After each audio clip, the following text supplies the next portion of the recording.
우리가 살면서 가장 어렵게 느껴지는 것 중에 하나가 선택이라고 생각합니다. 선택하는 걸 굉장히 어렵게 생각한다라는 것이죠. 그럼 오늘 점심 식사 뭐 하셨습니까? 뭘 선택하셨습니까? 그러니까 그냥 누가 먹으러 가자, 뭐 먹자, 또 뭐 구내 식당이 있어서 그냥 주는 대로 먹는 건 편한데 매일 뭔가 내가 선택한다고 하면은 뭔가 어렵게 느껴진다라는 것이죠. 왜 어렵냐? 뭔가를 선택한다라는 것은 뭔가를 포기하고 내려놓는 것이기 때문에 어려운 것입니다.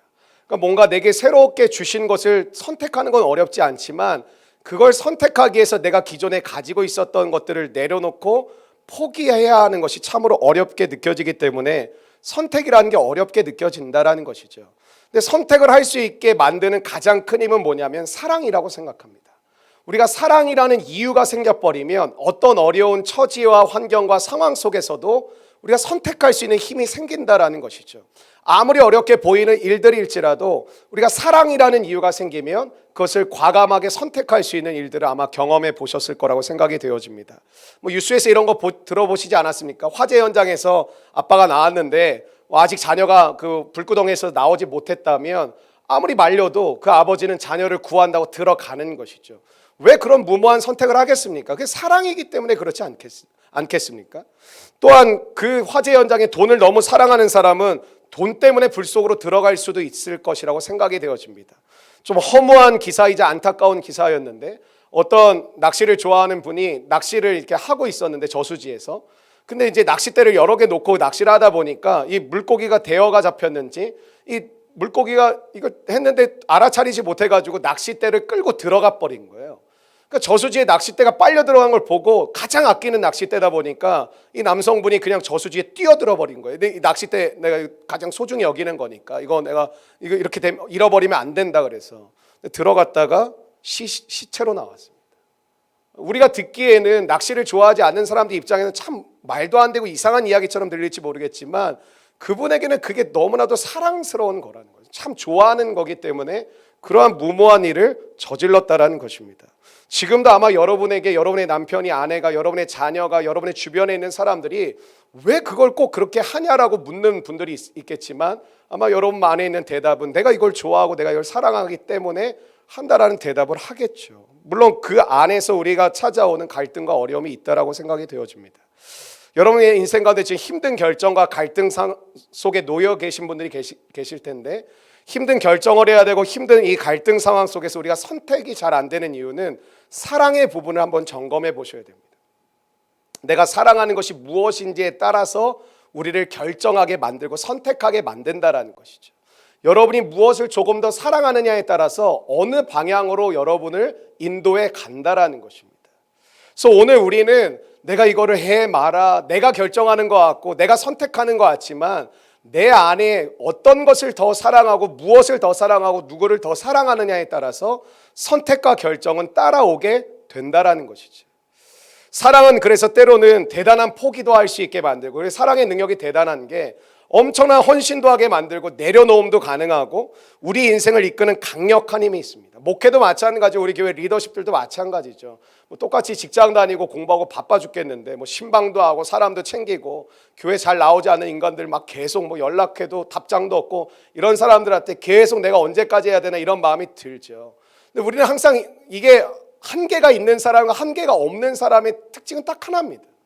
그러니까 여러분 주변에 똑같은 그런 반응을 보이는 사람인데 어떤 사람은 계속 하게 되고 어떤 사람은 계속 이런 마음이 나오는데 내가 언제까지 이렇게 해야 되는 거야? 뭐 여기까지 하면 내가 다 된 거 아니야?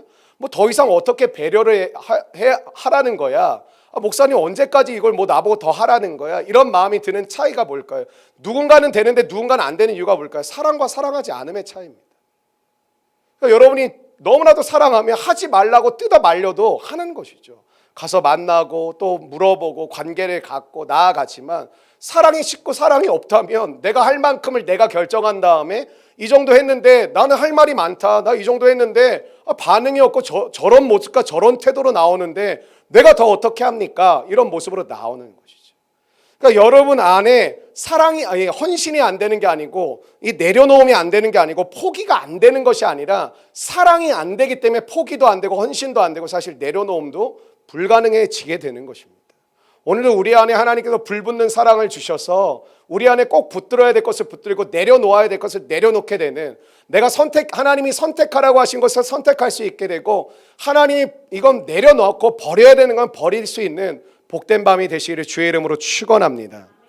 여러분, 성령으로 회복되어 치유하라가 우리가 계속 나아가는 말씀인데 비전이죠. 사실 저는 오늘 찬양을 하면서 굉장히 큰 은혜를 받았어요. 찬양하는 가운데 하나님 저에게 이 교회를 시작하면서 주셨던 비전을 다시 한번 상기시키셨고, 또 그 비전에 대해서 하나님이 구체적인 마음과 계획과 플랜을 찬양하는 가운데 저에게 하나님 부어주셨어요. 제가 말씀드릴 수는 없지만 하나님이 제 안에 앞으로 6년 안에 7년 안에 하나님 안에 이러한 일들이 이루어지길 원한다는 고백과 다짐을 드렸어요. 하나님 저에게 주셨던 이 소원과 마음의 고백들이 하나님 제게 오늘 이 찬양하는 시간에 하나님 기름 부어주시고 깨닫게 하시고 제 안에 절절한 마음으로 하나님 앞에 나아가는데, 하나님 이 일들이 수년 내에 하나님 제 인간적인 생각과 마음으로는 이 비전이 앞으로 6년 안에 이루어지게 되는 것들을 보기를 원합니다. 여러분, 하나님은 찬양과 말씀과 예배하는 시간 하나님의 꿈을 우리 가운데 주십니다. 또 구체적으로 주십니다. 갈망하고 사모하는 자들에게 하나님은 주의 말씀을 주시고 하나님의 은혜를 우리 가운데 허락하신다라는 것이죠. 이건 예수 믿으면서 이렇게 치유받았다라는 느낌을 받고 치유받은 은혜를 경험했던 적이 언제일까요? 다른 표현을 하면 한번 따라해서 사랑받았다. 뭐 사랑받았다 아니겠습니까? 그러니까 하나님이 나를 치유해 주시고 내 오랜 상처와 어둠의 터널과 같았던 내 인생에 정말 내가 할 수 있겠다, 가능성이 보인다, 내가 이 인생을 포기하지 않아도 되겠다라는 새로운 길을 보여주신다, 우리 인생이 새로운 길을 여신다라는 건 하나님의 사랑이 임했다라는 것과 똑같은 것이죠. 코로나 이후에 우리가 앞으로 이 변화되는 세상을 어떻게 살아가야 될까? 궁극적으로는 공부도 하고 준비도 하고 여러 가지 계획도 있어야 되겠지만, 아주 본질적으로 보면 하나님의 사랑이 내게 끊어지지 않고 이 코로나라는 내 신앙이 본질적으로 드러나는 이 시대 가운데 내 믿음이 진짜였는지 가짜였는지가 나타나는 이 1년이 넘는 시간 가운데 우리는 놓여져 있는데, 이 시대 속에서 하나님의 사랑이 끊임없이 내게 공급되어지고 있는 것, 그건 여러분의 느낌이 아니에요. 남들이 그러니까 내 이 공동체에 있으니까 그런 것 같아도 아니에요. 그 증거와 변화가 있어야 돼요.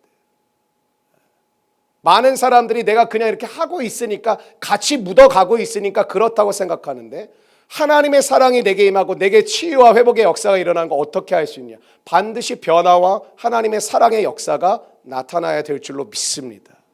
여러분 아마 살필 건데, 그 데살로니가전서 1장 3절에 보면 믿음의 역사라는데, 그 역사라는 단어가 영어 성경에 보면 working이라고 나와요. 그러니까 일한다라는 거예요. 그러니까 여러분에게 믿음을 주시고 믿음의 사람이 된다는 건 뭐냐면 나에게 일을 하게 만든다라는 거예요. 일을 한다라는 건 여러분이 오늘 그냥 직장에 다녀오면서 일 좀 안 했으면 좋겠다, 쉬었으면 좋겠다 이렇게 생각하실지 모르겠지만, 무언가 일을 한다라는 건 삶의 목적이 생겼다라는 거예요. 사실은 아무 의미 없이 그냥 직장 생활하니까 그게 의미가 없는 거지, 일을 한다라는 것은 하나님이 내게 꿈을 주셨다는, 내게 비전을 주셨다는, 그래 내가 가만히 있을 수가 없다는 거, 움직이게 만드시고 나에게 나아가게 만드시고 부딪히게 만드시고 하나님이 그 갈등을 넘어서서 하나님의 꿈을 향해 나아갈 수 있는 복된 은혜를 주신다라는 거죠. 믿음의 사람치고 가만히 있는 사람 없습니다. 물론 하나님이 너희는 가만히 있어 주가 일하심을 볼지어다 말씀하시지만, 모세에게 가만히 있으라는 것은 무슨 말씀이었죠? 너가 저 홍해에 나아가서 지팡이를 꼽고 나의 일함을 보라는 것이죠. 그 집에서 뒹글뒹글하면서 하나님이 역사하시고 일하시면 다 되니까 그렇게 있는 것이 아니라, 하나님이 나를 부르시는 자리에 내가 서고 하나님이 나에게 부르시는 자리에서 나에게 하라는 것을 하나님 앞에 드릴 때 하나님의 일하심, 그 믿음의 역사가 이루어지게 될 줄로 믿습니다. 여러분 오늘 두 가지 메시지인데요, 이 사랑에 대한 메시지인데, 결국 우리가 치유자가 된다라는 건 뭐 사랑의 사람이 되는 것이고, 물론 말처럼 때론 쉽지 않게 느껴지지만 우리가 사랑으로 치유받은 하나님이 넘치는 사랑을 부어주신 것을 가지고 나아가는 것이거든요. 여러분 이 시대에 회개가 잘 안 되거든요. 내가 회개를 하라 그래도 회개 기도합시다 그러면 사람들이 갑자기 기도가 확 줄어요. 그리고 다 그냥 이러고 있어요. 뭘 회개해야 될지도 잘 몰라요. 회개를 못한다는 건 무슨 뜻인지 아세요? 죄에 대해서 굉장히 둔감한 시대라는 거예요. 그럼 굉장히 중요합니다. 내가 회개가 안 된다는 건 단순한 문제가 아닙니다. 내가 죄에 대해 민감하지가 않다라는 거예요. 죄에 대해서 굉장히 둔감해졌다라는 거예요. 그럼 회개가 뭡니까? 죄에서 돌이키는 거 아니겠습니까? 죄에서 내 죄를 잘못했음을 하나님 앞에 인정하고 고백하고 용서를 구하는 게 그게 회개 아닙니까? 그래서 그 죄의 자리에서 돌이키는 것 아니겠습니까? 회개가 안 된다는 건 단순한 문제가 아니라 회개가 안 된다는 건 내가 죄에 오염되어 있고 죄에 둔감해져 있고 죄에 민감하지 않은 상태가 됐더라. 저에게 술, 담배는 굉장히 민감합니다. 뭐 안 하고 사니까. 가끔 피자집 가서 뭐 와인이든 마시긴 하는데 사이다 섞은 거. 내가 뭐 술을 즐기고 내가 술을 마시고 술을 사다가 집에 쟁여놓고 담배를 피우고 담배는 태어나서 한 번도 피워본 적도 없으니까 저는 그런 갈등이 없거든요. 근데 하는 사람들은 꼭 하나님이 그러셨어? 술 취하지 말라 그러셨지. 안 하면 갈등이 없거든요. 사실은 깨끗해지거든요. 근데 내가 하기 시작하면 걸려 넘어지기 시작하는 거예요. 오늘 두 가지 메시지가 굉장히 중요하다고 생각하는데 첫 번째 메시지 한번 따라해 주시겠어요? 안전이 보장된 위험을 즐기라. 좀 이상한 말 같죠? 위험을 즐기라? 근데 안전이 보장이 됐다? 이게 무슨 말일까? 안전이 보장된 위험을 즐기라. 오늘 주시는 사랑에 대한 첫 번째 메시지인데 안전이 보장된 위험을 즐기는 사람들이 말이 안 되는 것 같지만 되게 많습니다. 예를 들면 뭐 저도 좋아하긴 하는데 사실은 돈을 내고 무슨 에버랜드나 롯데월드 가가지고 뭐 몇만 원씩 내고 우리 개척하고 처음 미국 갔을 때 하루 저기 갔었거든요. LA의 유니버설 스튜디오 갔었거든요. 우리 사역자님은 거의 뭐 출애굽 노예처럼 끌려다녔는데 사역자님 이거 왜 타고 다녀야 되지? 약간 이해를 못하는 약간 할배 같은 스타일이었는데 저는 좋아했어요. 전 젊은 것 같아요. 근데 그 놀이기구를 돈 내고 스트레스 받아가면서 막 이게 긴장되잖아요, 사실은. 막 이렇게 막 롤러코스터 타거나 뭐 위에서 뚝 떨어지는 걸 타면 이게 막 긴장되고 막 그 스릴이 있는데 그걸 왜 굳이 즐기려고 할까?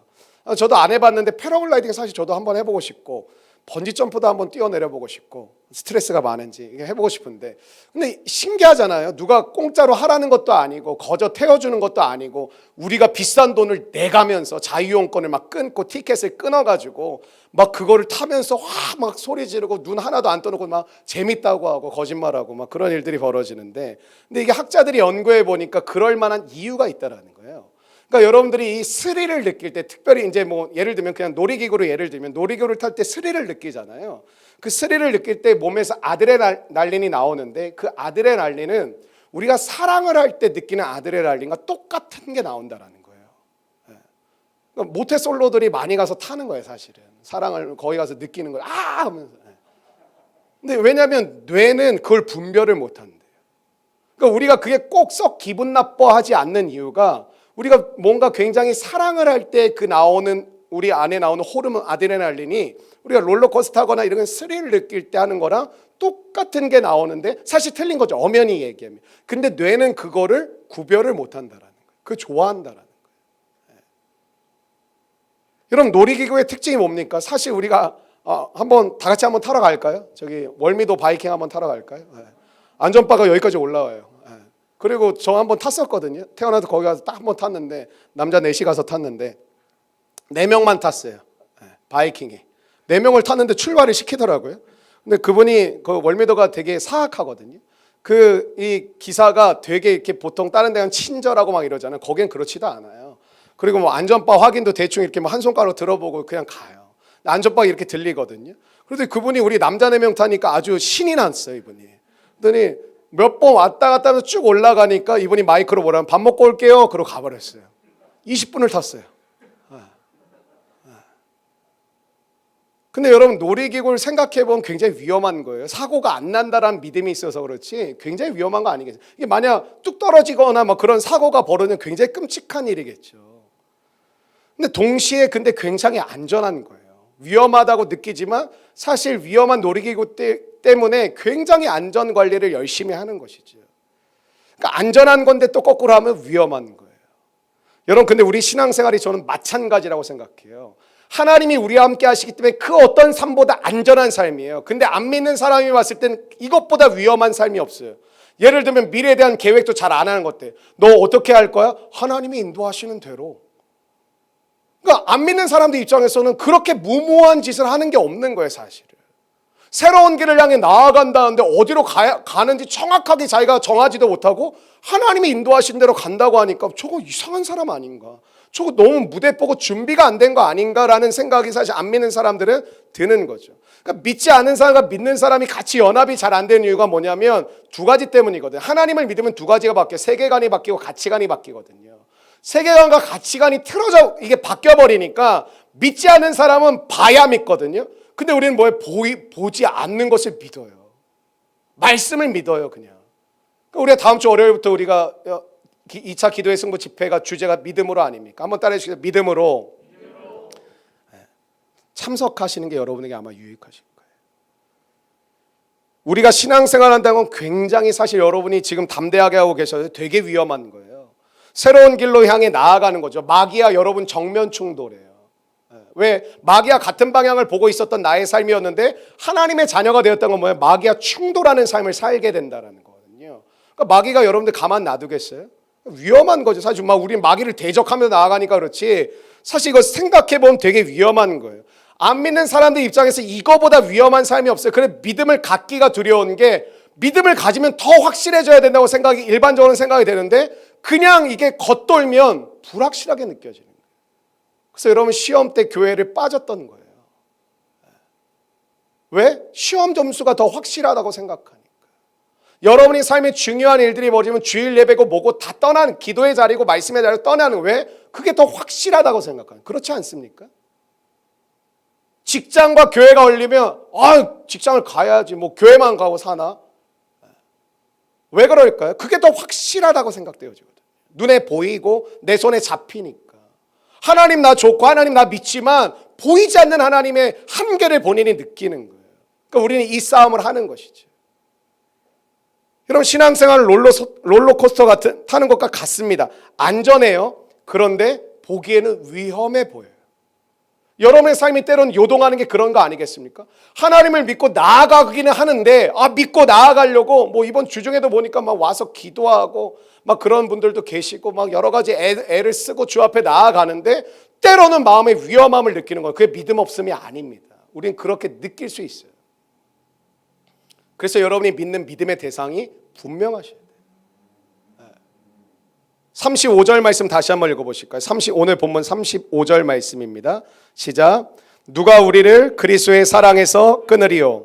환난이나 곤고나 칼이랴. 아멘. 이 말씀은 어떤 말씀이냐면 바울이 겪을 수 있는 모든 환난과 고난과 아픔과 힘든 것을 다 겪었다라는 거예요. 보세요. 환난이나 곤고나 박해나 기근이나 적신이나 위험이나 칼이나 이렇게 구체적인 예를 드는 이유는 뭐냐면 내가 이 모든 어려움을 겪었다라는 거예요. 그러니까 바울의 입장에서는 모든 고난과 어려움과 위험은 다 겪었다라는 거죠. 근데 그럼에도 불구하고 결론이 뭐냐면 우리가 넉넉히 이기느니라 이렇게 결론이 나는 거예요. 환난, 기근, 곤고, 어려움 다 오는데 바울이 겪은 결론은 뭐냐면 우리가 그냥 이기는 것도 아니고 넉넉히 이기느니라. 여러분 간신히 사는 그리스도인 되지 마십시오. 그냥 간신히 막 용을 써가지고 이겨가는 하나님의 사람 아니라 넉넉히 이길 수 있는 믿음의 사람 되시기를 주의 이름으로 축원합니다. 그 이유가 뭐예요? 안전하다라는 거예요. 안전하다. 보기에는 위험해요. 그러니까 바울의 인생을 보면 하나님의 사람이라고 사람들이 다 받아들여져요. 어떻게 저렇게 살 수 있냐? 진짜 하나님의 사람이다 보여지는데 때로는 의심이 되는 거예요. 하나님의 사람인데 뭔 환난이 저렇게 많고 뭔 곤고가 저렇게 많고 뭔 위험이 저렇게 많고 뭐 저렇게 죽을 뻔한 일들이 이렇게 많아. 여러분이 때로는 마음에 의심될 때가 그럴 때 아닙니까? 내가 하나님을 더 잘 믿으려고 하는데 뭐 이렇게 어렵고 뭐 이렇게 힘들고 뭐 이렇게 마음이 어려워지는. 그러니까 이렇게 예배 드리고 집에 가면 야 기도한다고 뭐가 바뀌냐, 그 예배 드린다고 뭐 집안 꼴을 보냐, 뭐가 바뀐 게 있냐. 그럴 때마다 여러분의 마음도 요동한다라는 거죠.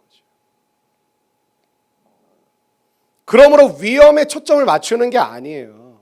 안전에 대한 확신을 먼저 갖게 되는 은혜가 임하게 되시기를 축원합니다. 하나님을 믿는다는 거 하나님을 먼저 본다라는 거 아니겠습니까? 그러니까 다른 것도 다 보이는데 내가 하나님을 믿는다라는 게 뭐야? 하나님 먼저 보는 거잖아요. 어린 아이들이 부모가 있을 때 안정감을 누리는 게 눈에 부모가 보이면 안 울어요. 근데 눈에서 아빠와 엄마가 멀어지면 애가 아빠 엄마가 사라진 게 아닌데 눈에 보이지 않으니까 두려워하는 거죠. 똑같은 거거든요. 무엇을 먼저 볼 것이냐.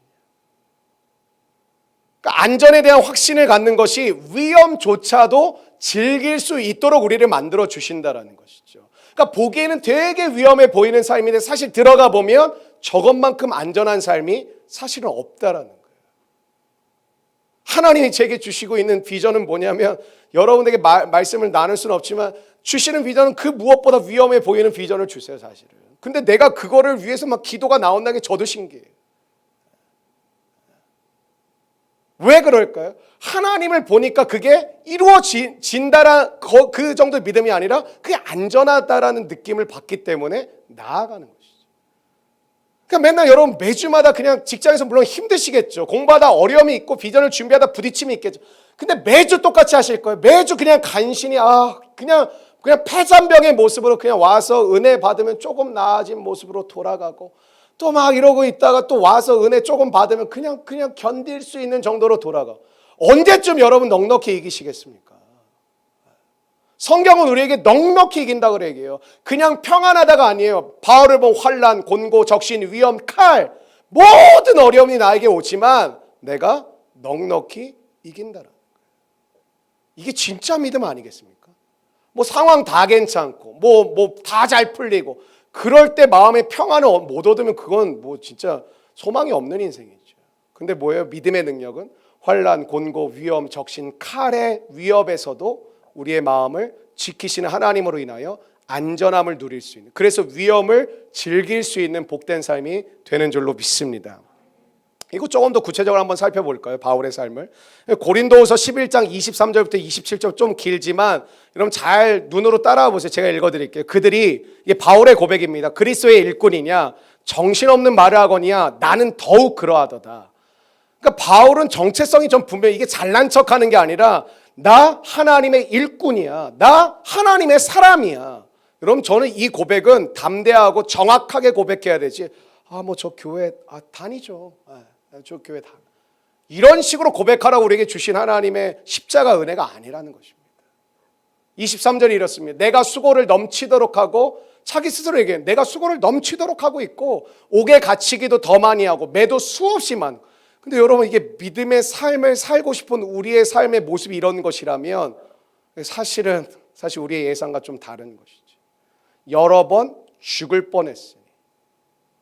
유대인들에게 40에서 하나가, 이게 39대를 때렸는데 왜 39대 태형을 때렸냐면 진짜 그렇게 40대 때리면 죽을 것 같아서 39대를 때린 거예요. 이렇게 사람 40대 때리면 진짜 사람 죽는다. 그게 뭐예요? 거의 실신할 정도로 때린 거죠. 5번 맞았습니다. 근데 사도 바울이 참 꼼꼼한 것 같아. 다 기억해. 나 5번 맞았어. 다 적어놨던 것 같아. 나 오늘 2번째 맞았어. 3번째 맞았어.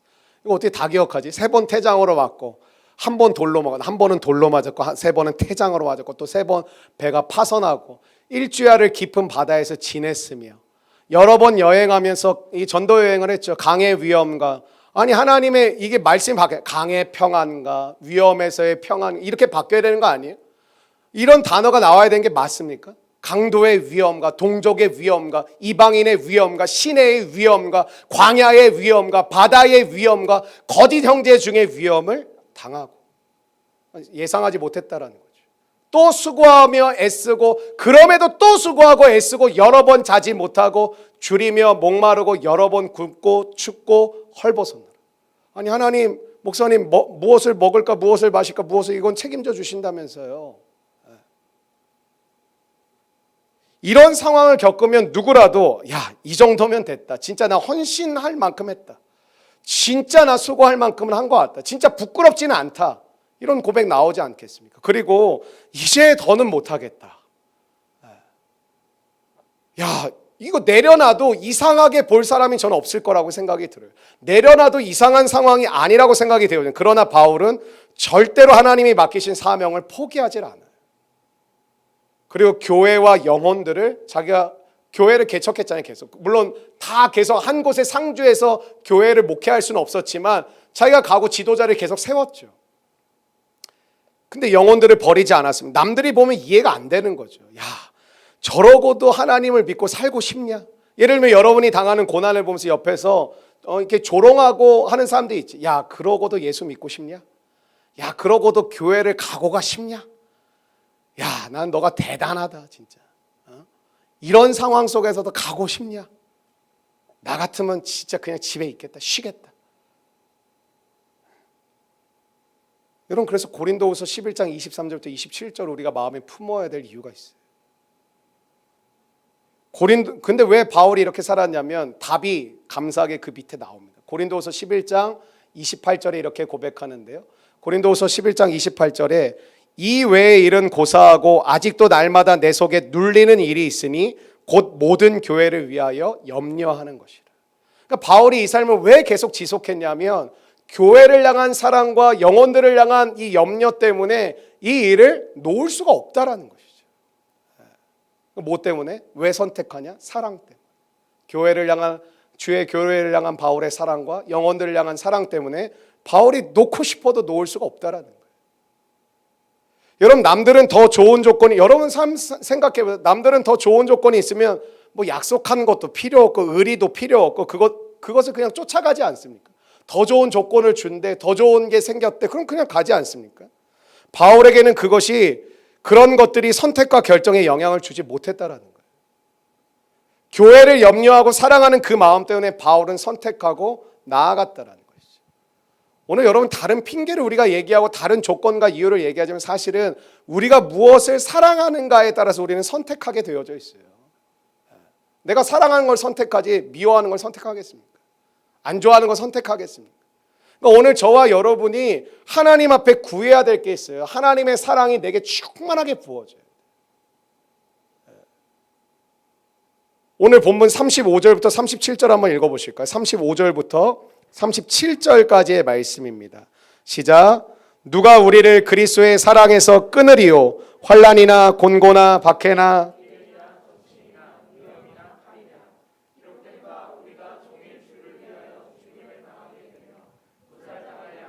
여김을 받았나이다 함과 같으니라. 그러나 이 모든 일에, 그러니까 우리가 넉넉히 이기는데 뭐 때문에 이기느냐면 우리를 사랑하시는 이로 말미암아 우리가 넉넉히 이긴다. 바울에게 어려운 상황을 이길 만한 다른 이유와 조건이 있었던 것이 아니에요. 그러니까 다른 이유가 있고 다른 조건 때문에 이겨가는 게 아니었어요. 여러분, 그런 경험 해보셨어요? 다른 모든 사람이 나를 적대하고 다른 모든 사람이 나에게 등을 돌려도 나를 신뢰해주는 한 사람이 있으면 살아날 수 있습니다. 그게 동역자예요. 그게 하나님이세요. 그 복된 은혜가 여러분에게 삶 속에 때마다 시마다 일마다 곳곳에서 때를 따라 돕는 은혜가 여러분의 삶 가운데 펼쳐지기를 주의 이름으로 축원합니다. 그럼 낙심하지 않아요. 절망하지 않아요. 자신을 사랑해 주신 주님의 그 사랑 하나 때문에 그 어떤 것도 감당하고 품을 수 있었던 것이죠.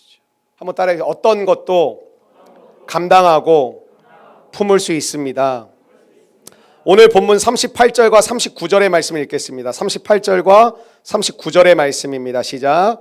내가 확신하노니 사망이나 생명이나 천사들이나 권세자들이나 현재일이나 장래일이나 능력이나 높음이나 깊음이나 다른 어떤 피조물이라도 우리를 우리 주 그리스도 예수 안에 있는 아멘. 어떤 조건과 처지일지라도 어떤 사람일지라도 우리를 우리 주 그리스도 예수 안에 있는 사랑에서 우리를 끊을 수 없는 줄로 믿습니다. 여러분, 이게 신앙입니다. 그 어떤 것도 끊을 수 없다. 이게 신앙입니다. 어떤 사람일지라도 어떤 처지와 환경일지라도 나를 향한 우리 주 그리스도 예수의 사랑을 끊을 수 없다. 이게 신앙입니다. 이 신앙이 여러분에게 회복될 뿐만 아니라 충만하게 꽃을 피우시기를 주의 이름으로 축복합니다. 여러분, 금요 성령 집회가 뭔지 아세요? 알고 하셔야 되는데 말씀과 기도의 그물망을 짜는 시간이에요. 그러니까 날실과 뭐라 그러죠? 시줄과 낫줄인가요? 하여튼 뭐 이렇게 가로 세로로 이렇게 그물을 짜잖아요. 근데 말씀과 기도로 여러분이 지금 예배 때 여러분이 뭘 하고 계신 거냐면 삶의 그물망을 촘촘하게 짜고 계신 거예요. 하나님 앞에서 촘촘하게 그물망을 짜놓으면 뭐가 생길까요? 안전하다는 확신이 오겠죠. 하나님은 여러분에게 강하고 담대함도 주시지만 평안이 뭐겠어요? 평안이라는 게 그냥 뭐 마음이 좋아요, 이게 평안이 아니라 안전하다라는 거거든요. 너가 안전하다. 왜? 내가 너를 붙들고 있기 때문에. 여러분이 직장에 대한 준비를 하고 미래에 대한 준비를 하고 가정에 대한 준비를 하고 삶을 살아가는 곳곳에서 문제와 아픔과 역경을 이겨갈 때 왜 우리의 마음이 뭔가 어려운 일이 빵 터지면 신앙 바닥, 삶의 감정 바닥, 의지 바닥 모든 게 다 끝날까요? 안전한 그물이 없는 거예요. 죄송하지만 이거 한 5번, 10번 경험하시잖아요. 인생 그냥 끝나요. 성경은 뭐라고 해요? 세월을 아끼라라고 나와요. 그 뒤에 뭐가 나와요? 성령의 충만함을 받으라. 이게 무슨 연결이 있을까? 세월을 아끼는 거가 성령의 충만함을 받는 게 뭔 상관이에요? 성령의 충만함이 뭐예요? 하나님이 나를 지키시는 확신, 하나님이 나를 인도하시는 확신, 하나님이 나를 승리케 하시는 확신, 이 안전감이 나를 모든 상황 속에서 건져내시는 능력이 되는 줄로 믿습니다. 돈으로 하는 거 아니고 환경으로 하는 거 아닙니다. 그럼 돈 많은 사람도 우울증 걸리는 게 그 무슨 이유 때문에 그런 거예요? 해석이 안 되는 거죠, 그게.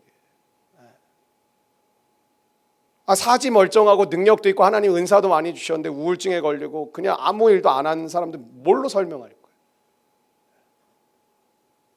여러분, 그물망이 촘촘하면 모험적인 인생을 살아도 기쁨이 넘쳐요. 내가 안전하다고 느끼니까. 제가 이렇게 저희 교회 이제 다녀오신 분들 많이 계신데 저희들이 필리핀에 산족 선교가 하잖아요. 근데 되게 사실은 무서워요, 사실은. 밤 되면 뭐 이게 없잖아요. 뭐 전기 시설이 없으니까. 밑에 동네는 좀 있는데 위 동네로 갈수록 아무것도 없거든요. 후레쉬 없으면 하나도 안 보여요, 사실은. 네. 저보고 누가 뭐 목사님 저기까지 같이 가주세요. 그냥 너가 가 그럴 것 같아요, 저는. 너가 가. 진짜 뭐 아무것도 안 보여요. 근데 그거 아시죠? 막 가면은 막 무슨 소리도 들리는 것 같고 막 바스락 거리는 것 같기도 하고, 근데 낮에 가면 아무것도 아니거든요. 그냥 평탄한 길이거든요, 사실. 우리 인생 가운데 우리가 어둠을 느낄 때마다 멈칫거리고 나아가질 못하고 뭔가 위험을 느낄 때마다 바닥을 치고 또 바닥, 의지도 바닥, 감정도 바닥, 신앙도 바닥, 모든 삶이 바닥을 치면 우리가 어떻게 살아갈 수 있겠습니까?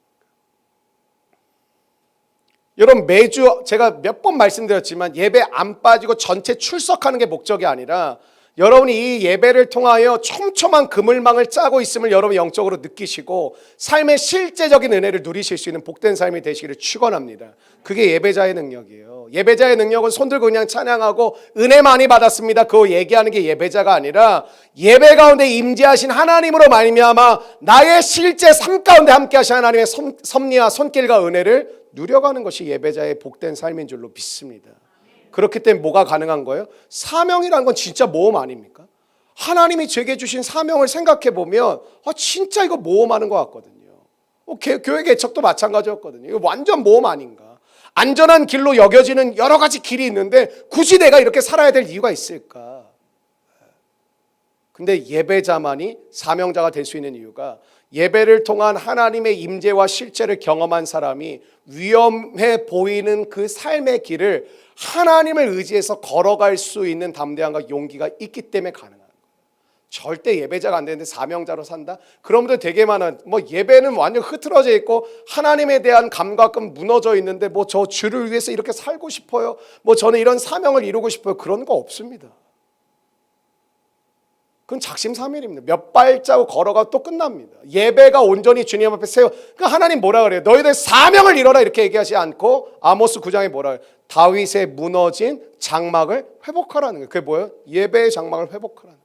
예배를 회복하라는 거예요. 사랑하는 여러분, 아무리 급하고 조급해 보이고 돈 빨리 벌어야 될 거 같고 빨리 결혼하고 내가 뭔가 지금 시간이 부족한 것 같죠? 아니요, 예배가 세워지지 않은 영혼 절대 사명자 되지 못합니다. 주 앞에 먼저 제단을 쌓는 하나님의 거룩한 종들 되시길 주의 여러분 축원합니다. 여러분, 어려운 시대 아니에요. 제가 봤을 때 젊은이들에게는 이것만큼 좋은 시대가 없어요. 왜? 지금 젊은이들 예수 제대로 믿는 사람 별로 없거든요. 여러분, 교회에서 그냥 뜨겁게 기도하고 있다고 여러분 신앙을 간과하면 안 됩니다. 여러분 삶의 실제적인 변화와 역사가 없으면 별 의미 없습니다. 여러분의 믿음으로 손과 발이 안 움직여진다면 여전히 두려움에 사로잡혀 있는 거죠. 제가 여러 번 말씀드렸는데 하나님이 쓸 사람이 별로 없어요. 진짜 하나님 믿고 믿음으로 살아가는 사람 별로 없거든요. 뭐 이 시대가 인권이 중요하다? 인권은 진리 밑에 있는 거예요. 하나님이 우리를 창조하시면 하나님 우리를 기분 좋게 해주려고 만드신 게 아니라 우리가 하나님을 높이고 하나님을 예배하고 하나님을 찬양하도록 지음받은 존재예요.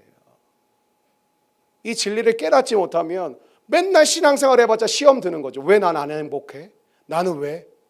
나는 왜 맨날 힘들어? 그럼 맨날 비교하는 거예요. 왜 저 집사는? 왜 저 권사는? 왜 저 장로님 집은? 왜 저 청년은? 왜 쟤는 나보다 덜 하는데? 나보다 더 헌신도 안 하는데? 맨날 이 짓 하는 거예요. 그러니까 하나님 안에서 세워져 가지가 않는 거죠. 사랑하는 여러분의 삶에 무너진 재단이 회복되기를 축원합니다. 우리 조이풀 교회가 다윗의 무너진 장막 예배의 처소를 회복하는 하나님의 복된 교회 되길 주의 이름으로 축원합니다. 여러분 선교고 뭐고 다 필요 없어요. 예배가 세워지지 않으면 그 공동체를 통해 하나님 일하실 수가 없어요. 교사도 해야 되고 간사도 해야 되고 목회자도 해야 되고 우리 뭐 설교도 해야 되고 찬양 인도도 해야 되고 뭐 예배팀 다 중요하죠. 근데 거꾸로 얘기해서 다 없어도 돼요. 우리 교회 처음에 손기훈 사역자님 정춘식 간사하고 둘이 그냥 기타로 마이크도 없이 했고 저도 마이크도 없이 설교했어요. 은혜가 넘쳐 흘렀어요. 공간도 없고 간판도 없고 있어야 될 거 다 없어요. 그냥 사람들이 생각할 때 교회라고 생각할 때 뭐가 있어야 되는 건 다 없었어요. 다라고 하면 너무 과장이지만 거의 제가 생각할 땐 90%는 없었어요. 그 하나님의 살아계심을 경험하는 거죠. 여러분이 이전에 다녔던 교회보다 시설이 허술하고 뭐 별로 없을지 모르겠지만 저희 교회가 걸어온 걸음에는 지금 최상의 상태인 조건에 있거든요. 근데 우리의 믿음의 야성은 어떤가? 점검해 봐야죠. 감사해요. 보니까 또 성경학교 한다니까 우리 뭐 성도들이 또 물질로 후원하고 뭐 교사는 생각보다 별로 신청을 안 해. 선교는 가는지 확인을 해봐야 될 것 같은데 나중에. 어쨌든 뭐 두 지체가 또 신청도 하고. 근데 여러분의 삶 가운데 믿음은 정확한 거예요. 두루뭉술하지 않아요. 뭐 대충 이렇게 하면 하나님 대충 이렇게 은혜 주시고 하나님 우리의 삶을 혼돈스럽게 하지 않아요. 고린도전서인가에 제가 여기 본문에 안 적어놔 설교문에 안 적어놔 모르겠는데 하나님 혼잡케 하시는 분이 아니세요. 혼잡스러운 우리의 인생을 정돈하시고 질서를 만들어 주신 분이 하나님. 여러분 창세기 1장 뭐라고 나? 하나님의 창조가 임하기 전에 땅이 혼돈하고 흑암이 깊음 중에 있었다 그러잖아요. 어지러운 세상이었는데 하나님의 말씀이 임하니까 뭐예요? 질서가 생기잖아요. 정돈이 된다니까요. 하나님을 믿는 사람은 왜 게으름 가운데 나오는지 아세요? 하나님의 사람들은 질서가 생기거든요. 지 멋대로 자고 지 멋대로 일어나는 게 아니에요. 자야 될 때 밤에 자고 낮에 일어나는 거예요. 아침에 일어나는 거예요. 그래서 하나님의 사람은 성실하고 신실할 수밖에 없어요. 물론 예수를 안 믿어도 성실하고 신실한 사람들 있죠. 근데 예수님 때문인지 그냥 자기의 인생의 패턴 때문인지는 점검을 해봐야 되겠지만 신자의 삶은 안전이 보장된 위험을 그래서 즐기는 거예요. 이러한 하나님의 사람들로 우리 모든 공동체가 정말 세워지기를 주의 이름으로 축원합니다. 전 이런 사람들이 정말 이 땅을 뒤덮는 그런 환상과 꿈을 가지고 있고 이 땅의 젊은이들이 하나님께서 이곳으로 보내시고 또 우리가 전도하고 복음을 증거함으로 이 땅의 젊은이들이 헛된 것에 빼앗기고 이 땅의 장년들도 지금 옛날엔 장년들 진짜 괜찮았거든요. 진짜 하나님 앞에 엎드리고 주 앞에 나아가고 전도하고 복음 증거하고 했는데 없어요 요즘에. 기도하는 분들도 각 교회마다 보면 들어보면 거의 없고.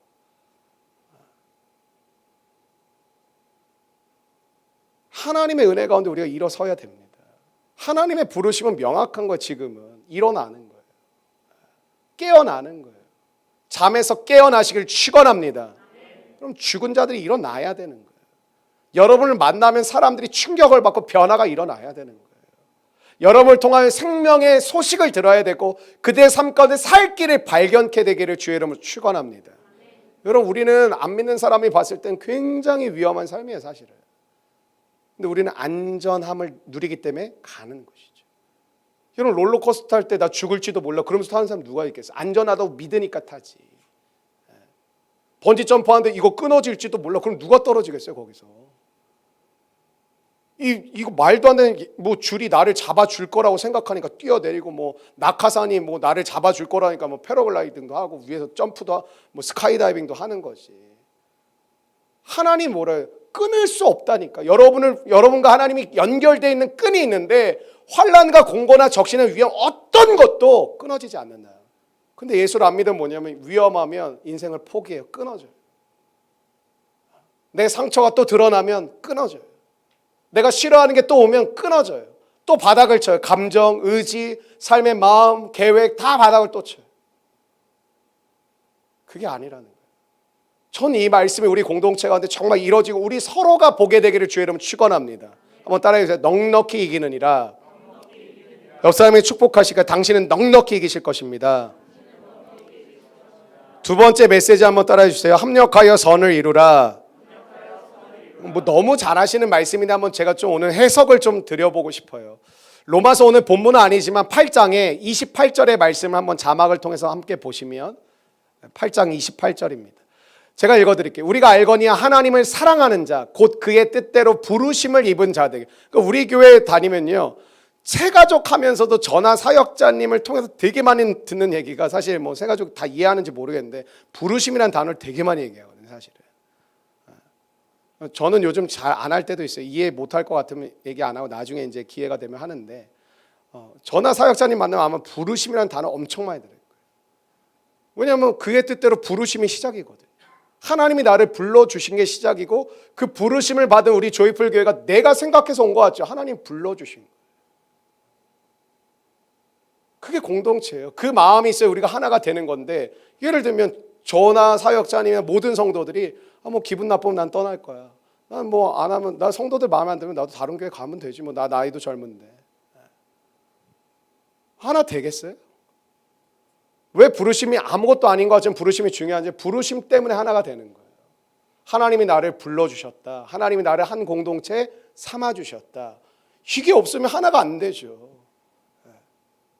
기분 나빠서 나가고 나 뭐 상처받아서 나가고 나 뭐 때문에 하기 싫고 나 이건 나는 나랑 안 맞고.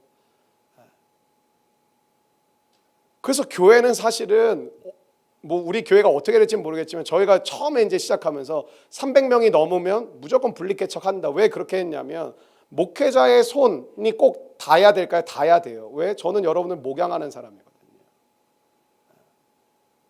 저희가 요즘 간사들 좀 점검하고 있는데 제가 점검하면서 다시 결단한 게 제가 우리 사역자님이 굉장히 신방 열심히 하시고 간사들을 믿고 사실 맡긴 부분이 있었는데 잘 안 돼가지고 제가 다시 신방에 불을 붙이고 있는데 안 만나면은 목양할 수가 없거든요. 사실은 접촉이 안 돼. 우리 성도들 중에 제가 대신해서 사과드리고도 싶어요. 6개월이 지났는데 신방 한 번 안 한 간사들이 있더라고요. 우리 성도들. 그건 저의 불찰이에요. 사실은 제가 지도하는 목사니까. 제가 점검하면서 굉장히 제가 화도 나고 부끄럽기도 하고 여러 가지 기분들이 들고 지금 아직 다 점검 안 했는데 하고 있는 중에 있는데 그리고 우리 성도님들에게도 부탁드리고 싶은 게 우리 간사들이 여러분들 같이 만나고 싶다면 좀 여러분 기쁨으로 만나 주셨으면 좋겠고 같이 교제하셨으면 좋겠고 같이 여러분의 마음을 또 열어주셨으면 한쪽만 연다고 해서 만날 수 있는 건 아니니까 같이 마음을 열어야 되는 거니까. 여러분 여기 합력이라는 단어를 우리는 굉장히 좋아하는데 합력이라는 단어의 헬라어가 수네르게오라는 단어를 써요. 이 수네르게오는 영어로 나중에 전환이 되면서 어떤 단어 여러분 잘 아는 단어는 시너지라는 단어가 헬라어의 수네르게오라는 단어에서 파생된 거예요.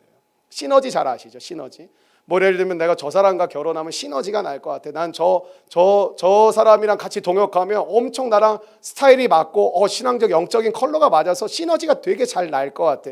그런 말들을 많이 하시죠. 근데 여러분이 이 말씀을 너무 잘 아시는데 조금 오해하는 것들이 있으신 것 같습니다. 어떤 거냐면 시너지는 내게 좋은 것과 상대방의 좋은 것이 만나서 시너지가 난다라고 우리는 생각을 한다고 생각이 돼요. 그러니까 내 장점과 상대방의 장점이 만나서 더 큰 극대화된 장점이 된다고 생각하죠. 근데 성경에서 말하는 합력이라는 수네르게오는 영어의 시너지는 사실 그런 의미가 아니에요. 좋은 것과 좋은 것이 만나서 더 좋은 것을 만드는 것도 시너지예요. 그게 수네르게오가 맞아. 합력하는 게 맞아요. 근데 성경에서 말하는 합력이 왜 무서운지 아세요? 나는 좋은 건데 상대방의 나쁜 것을 만나도 좋은 것으로 만들어 갈 수 있는 것이 성경에서 말하는 합력하여 선을 이룬다라는 뜻이에요. 그러니까 우리는 늘 좋은 걸 찾거든요. 좋은 것과 좋은 것이 만나야 더 좋은 것이 된다고 우리는 생각하니까, 그러니까 우리는 나쁜 것을 만날 때 때로는 나 이 사람이랑 같이 하고 싶지 않았는데, 나는 저분이랑 난 더 잘 맞는 거, 난 저 친구랑 내가 더 시너지가 날 것 같아, 이런 생각을 하죠. 진짜 시너지와 진짜 합력과 진짜 순회를 개오는 좋은 것과 나쁜 것이 만나도 좋은 것으로 끌고 갈 수 있는 힘이 진짜 시너지라는 거예요. 여러분 이 개념을 진짜 잘 가지고 계셨으면 좋겠습니다. 여러분이 누구와 동역하든 여러분의 좋은 것으로 말미암아 좋은 것을 만나든 나쁜 것을 만나든 좋은 것으로 이끌어 갈 수 있는, 열매 맺을 수 있는 하나님의 사람 되시기를 주의 이름으로 축원합니다. 하나님이 사용하시는 도구는 생각해 보세요. 여러분 그냥 여러분 제 얘기할게요. 제가 꼭 제게 좋은 것만 있을까요? 하나님 보시기엔 나쁜 것도 되게 많다고 생각을 해요. 근데 하나님은 저의 나쁜 것조차도 사용하셔서 선을 이루시는 분. 이거 나쁜 걸 떠나서 제 안에 연약함과 부족함이 있어요. 많이 있죠. 근데 하나님은 너가 연약함과 부족함이 사라질 때까지 나는 못 쓴다가 아니라 하나님 나의 연약함과 부족함까지도 하나님과 합력하면 하나님은 선을 이루시는 분이에요. 그러니까 여러분 맨날 얘기하는 거 그런 거 있잖아요. 제가 부족해서 아직은, 제가 아직 연약해서 아직 그런 준비가 안 되어 있어서. 근데 하나님이 여러분을 부르시면 그때가 때예요. 모르고 부르시는 게 아니에요. 하나님이 나중에 나 너한테 속았다. 나 당했네. 나 너 이럴 줄 몰랐다. 하나님 알고 부르시는 거거든요. 합력하여 선을 이루는 복된 은혜가 여러분의 삶 가운데 이루시기를 축원합니다. 첫 번째는 하나님과 합력하셔야 돼요. 무조건. 왜?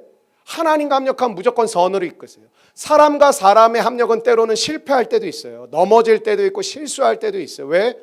내 좋은 것과 나쁜 것이 만나도 좋은 것과 좋은 것이 만나도 더 좋은 곳을 안 갈 때도, 직장에서 보세요. 좋은 것과 거의 다 나쁜 사람들입니까?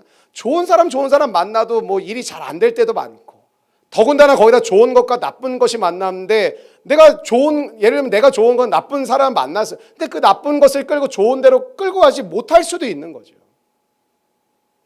그래서 첫 번째는 하나님과 합력하는 법을 배워요.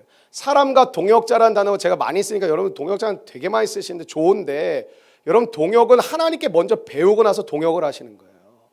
동역은 아무나 할 수 있는 게 아니에요, 사실은. 하나님과 함께 동행하는 삶이 되어질 때 동역이 되는 거예요. 솔직히 여러분 동역하고 싶으나 여러분 눈에 보기에 좋아 보이고 괜찮고 잘 맞을 거 하고 그런 사람과 동역하고 싶은 거잖아요. 그게 아니라니까 성경에서 말하는 합력. 하나님과 합력하는 법을 배워서 하나님은 나의 연약함도 이렇게 이끌어 가시는구나. 하나님 나의 부족함도 이렇게 쓰시는구나를 경험하면서 좋지 않은 것들과도 내가 연합이 되어질 때 선으로 끌고 갈 수 있는 하나님의 사람으로 우리를 세워 가시는 줄로 믿습니다. 그래서 여러분 이런 거예요. 가정의 회복을 위해서 우리가 기도하자.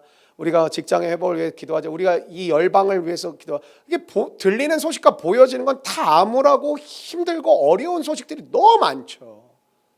근데 우리는 뭘 믿는 거예요? 수네르게오, 하나님의 합력하심을 믿기 때문에 나아가는 거예요.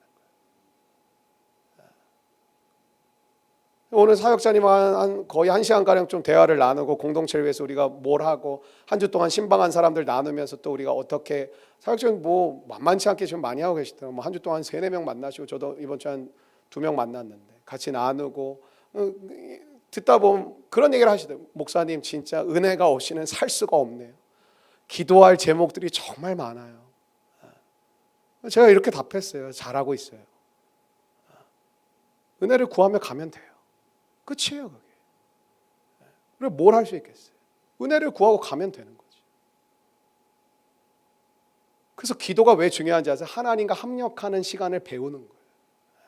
내 뜻을 드리는데 하나님 기도에 어떤 기능이 있다? 수정 기능이 있어서 사랑하는 아들아, 사랑하는 딸아, 이렇게 기도해 보면 어떻겠냐?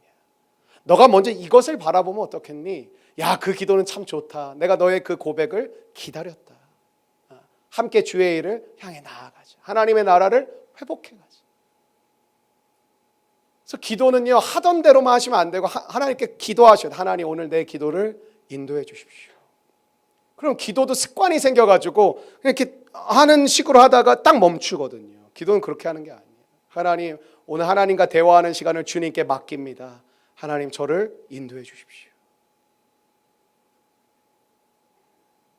교회 생활을 복잡하게 하는 사람들이 있다고 생각을 합니다. 관계에 문제가 얽혀 있어서 상황을 듣기만 해도 참 복잡합니다. 늘 자신이 억울하다고 이야기하고 늘 자신이 힘들다고 얘기합니다. 그리고 늘 상대방이 잘못했다고 이야기합니다. 그리고 늘 이 상황들을 이기질 못합니다. 사실 그것은 상황의 문제가 아니고 상대방이 몰상식해서도 아닙니다. 그 사람이 하나님을 사랑하는 마음이 작은 것이죠. 자신의 질투심과 분노와 인간관계를 중요시하는 마음이 하나님에 대한 사랑보다 커진 거예요. 말씀을 정리하고 싶어요. 무엇을 사랑하느냐의 차이. 한번 따라해요. 무엇을 사랑하느냐. 이 차이. 우리는 여러분 그런 거 없어요. 전 다 선택할래요. 그런 거 없어요. 왜 그러냐? 마태복음 6장 24절을 봤더니 이렇게 얘기해요. 한 사람이 두 주인을 섬기지 못할 것이니 혹 이를 미워하고 저를 사랑하거나 혹 이를 중히 여기고 저를 경히 여깁니다. 너희가 하나님과 재물을 겸하여 섬기지 못하느니라. 한 사람이 두 주인을 섬길 수 없다라는, 이것을 선택하면 저걸 선택 못하는 거지 저는 다 선택할래요. 그런 거 없어요. 세상도 좋고 하나님도 좋아요. 우리는 한쪽만 사랑할 수 있다라는 거예요. 그 사랑이 내 모든 선택과 결정을 다 주도합니다. 내가 뭘 사랑하느냐, 그게 모든 걸 결정하는 거예요. 똑같은 신앙생활에도 하나님이 중요한 사람은 꼭 예배의 참석 여부를 떠나서 하나님이 기뻐하시는 모습을 먼저 합니다. 먼저. 근데 무엇을 사랑하냐가 들어간 건 순서에 들어가는데, 기도 나중에, 예배 나중에, 헌신 나중에, 선교 나중에, 수고 나중에 바뀌는 거죠. 들으면 다 합리적입니다. 목사님, 제가 요즘에 이게 바빠. 그러세요. 제가 요즘에 이런 바쁜 분주한 일. 들어보면 다 맞아요. 여러분에게 말씀드린 건 무조건 교회 일만 하라는 게 아니에요. 여러분의 세상 일도 하나님의 일이에요. 여러분의 가정에서 하는 일도 하나님의 일이에요. 그러므로 여러분, 이런 상황과 관계의 문제가 없게 해달라고 기도하지 마십시오. 이제 내가 하나님을 더 사랑할 수 있는 사랑을 부어달라고 기도하십시오. 그 사랑이 여러분을 자유케 할 줄로 믿습니다. 이 시대의 사랑을 이렇게 비유하는 게 맞지 모르겠지만 포스트잇 같습니다. 붙긴 붙는데 금방 떨어집니다. 함께는 하는데 언제 떨어질지 모릅니다. 사랑이 너무 쉽게 변질되어 버리고 그것을 당연하게 나 헤어졌어. 당연한 거죠. 사랑이 너무 쉽게 시작돼서 너무 쉽게 끝나버립니다. 왜 그러냐? 나에게 유익이 될 동안만 사랑하는 거죠. 상대방을 향해 감정이나 열정을 가지고 있는 동안만 사랑하는 거죠. 내가 시간이 있을 동안만 그 사람을 사랑하는, 이거 지극히 자기중심적인 사랑이죠. 이 사랑이 우리의 신앙생활에도 자주 보인다고 생각합니다. 나의 필요에 의해 지극히 자기중심적으로 하나님을 부르고 찾다가 하나님과 합류할 이유를 더 이상 찾지 못하면 떨어지는 거예요. 여러분, 저에게 지겹게 들었지만 신앙은 꾸준히 하는 거예요. 끝까지 하는 거예요. 지속적으로 하는 거예요. 그게 능력이에요. 기도요? 우리 교회 새벽 예배, 정기적인 새벽 예배 없으니까 앞으로도 안 할 생각인데 당분간은. 필요하신 분은 여러분 새벽을 깨우셔서 큐티 하시고 기도하세요.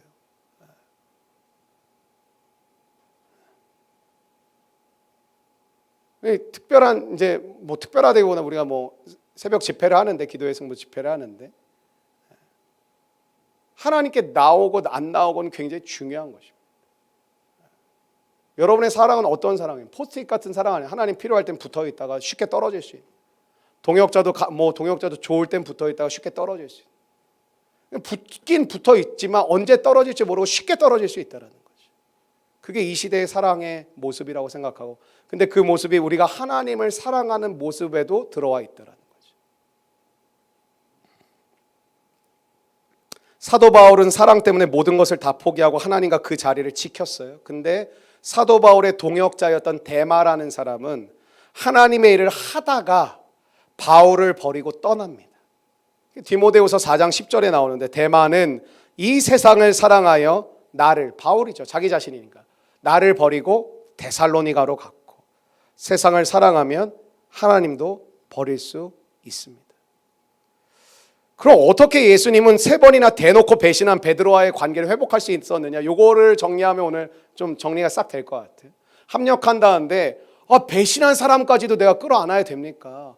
쥐가 갔는데 내가 그런 사람들까지도 내가 안아줘야 되는 게 맞습니까? 근데 어떻게 예수님은 3번이나 대놓고 나한테만 내 앞에서만 한 게 아니라 사람들 다 앞에서 그렇게 대놓고 배신한 베드로와의 관계를 회복하실 수 있었을까?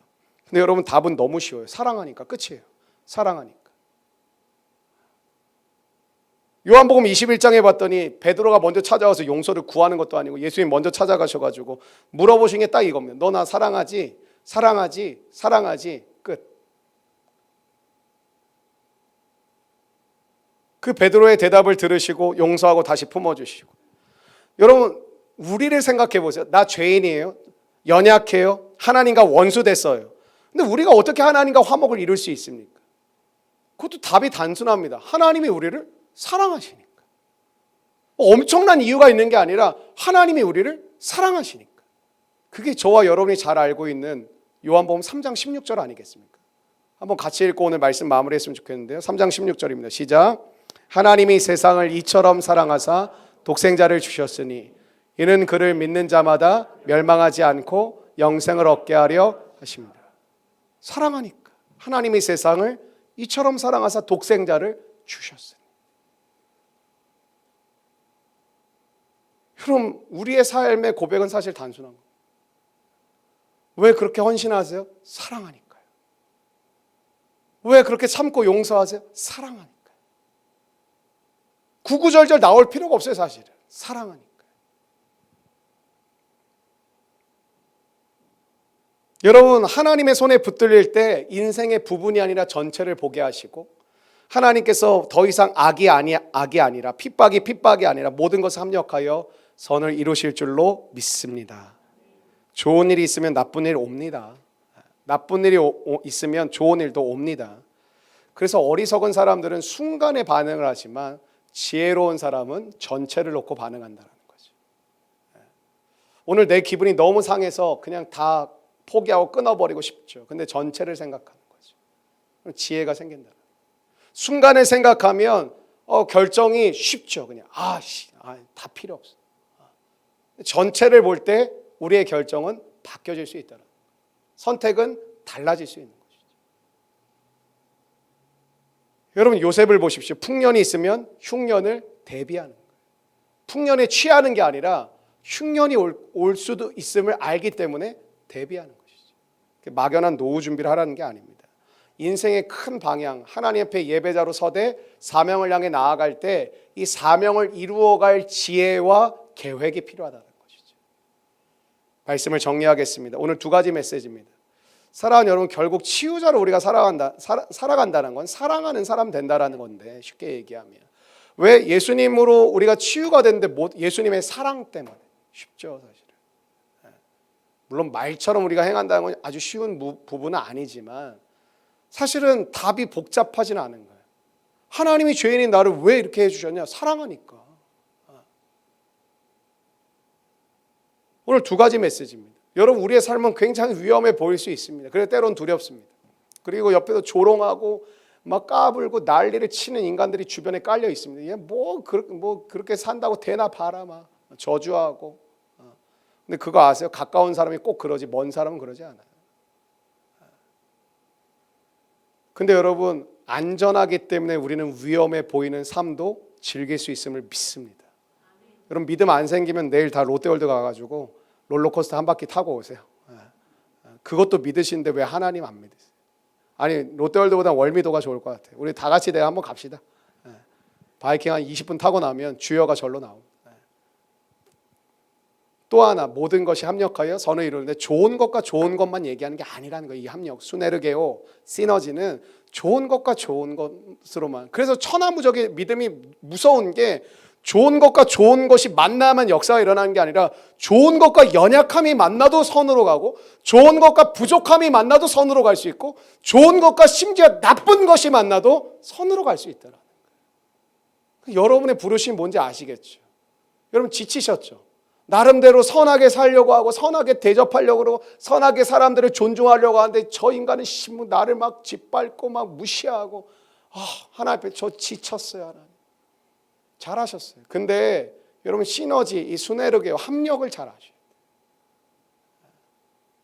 공동체도 마찬가지예요. 뭐 저나 사역자님도 마찬가지고 뭐 간사들 뭐 다 너무 잘해가지고 다 세워졌겠습니다. 하나님의 부르심 때문에 세워진 거거든요. 연약해 뭐 성도들이 봤을 때도 연약해 보일 수도 있고 심지어 뭐 저나 사역자님 부족해 보일 수도 있겠죠. 근데 그래서 뭐 하려고 그러면 제가 간사들에게 누누이 강조하는 게 하나님 앞에 예배하는 것과 기도와 말씀으로 살아가는 굉장히 강조해요. 순종하는 것을. 왜냐? 그렇지 않으면 뭔 능력으로 할 건데. 할 수가 없어요. 하나님 앞에 자신감을 얻게 되는 게 뭔지 하나님에 대한 확신이 생기면 자신감이 생겨요. 메시지에도 저 같은 경우는 메시지에도 자신감이 붙고 무언가를 결정할 때도 자신감이 붙어요. 여러분 지금 어려운 시대인데 뭐 3주간 새벽에 하면 목회자도 머리 복잡하지 않겠습니까? 아 뭐 3주간 이걸 해야 되나? 아 뭐 그냥 코로나가 또 뭐 급증하는데 그냥 취소시켜 버릴까? 아 힘든데 뭐 성도들도 힘들 텐데 5만 가지 생각이 다 찾아오죠. 물론 저의 경우는 그렇게 찾아오지는 않습니다. 하나님 주신 마음이 있기 때문에 하는 거죠.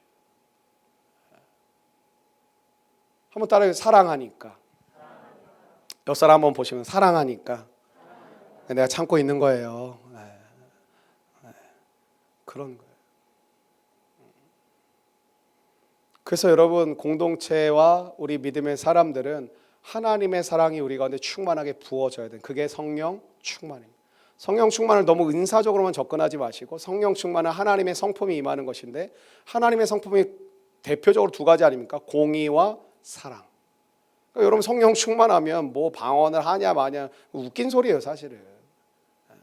그거보다 더 중요한 게 뭔지 아세요? 공의와 사랑이 여러분에게 충만하게 임하였느냐 이게 훨씬 더 중요한 거예요. 공의와 사랑. 공의와 사랑을 이루어가는 도구로 뭘 주시냐? 말씀의 지식의 은사, 지혜의 말씀의 은사, 믿음의 은사, 병을 고치고 영을 분별하고 방언하고 통변하고 또 뭐죠? 방언을 통역하고 방언하고 뭐 찾아보세요. 9가지인데 그건 뭐예요? 공의와 사랑을 이루어가는 영적 은사 도구로 주신 거예요. 근데 공의와 사랑은 없고 영적 은사만 잔뜩 있어요. 그럼 그 사람은 사람 죽여요. 자기의 기준으로 재단하니까. 공의와 사랑으로 하는 게 아니니까. 저와 여러분의 10년 가운데 오늘 이 밤 공의와 사랑이 부어지기를 축원합니다. 그리고 제가 한 주간 동안 오늘 금요 성령 집회에 기도하는 건 하나님의 나라가 우리 가운데 이루어질 줄로 믿습니다. 하나님의 나라가 임하면 여러분의 이성과 경험을 초월하는 거예요. 아까 세계관과 가치관 말씀드렸죠. 세상에서 여러분의 세계관과 가치관을 형성하는 두 가지거든요. 하나는 헬레니즘과 하나는 헤브라이즘이에요. 여러분 철학을 좀 공부할 필요가 있다고 생각하고 세계사를 공부할 필요가 있다고 생각하는데 여러분이 생각하는 거 아니에요. 여태까지 세계사적으로 짜여온 구조가 여러분에게 다 교육되어지는 거. 하나는 헬레니즘이고 하나는 헤브라이즘인데 하나는 뭐냐? 하나는 이성을 중시하는 거고 하나는 경험을 중시하는 거예요. 그게 헬레니즘과 헤브라이즘의 사고관이 지금까지 흘러오는 거예요.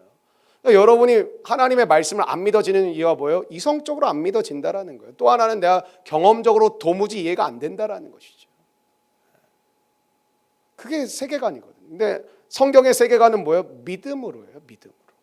막무가내 신앙이 아니라 믿음으로 알게 하시고 믿음으로 경험케 하신다는데 우리는 뭐예요? 경험을 시켜주시면 믿을 것이고 알게 해주시면 믿게 하는 순서가 완전히 바뀌어 있는 거죠. 우리는 뭐예요? 보여주시면 믿겠습니다. 근데 성경은 뭐예요? 믿으면 보리라. 거꾸로 얘기하는 거예요. 너가 믿으면 보리라. 그래서 월요일날 설교가 뭐냐면 새벽 집회에 믿음이란 무엇인가 그것부터 점검할 거예요. 믿음이 뭔지 알고 우리가 믿음을 구해야 되는데 믿음이란 뭘까? 히브리서에 아주 자세하게 나오더라고요. 그래서 여러분의 삶 가운데 믿으면 보게 하시는 놀라운 일이 일어나게 될 줄로 믿습니다.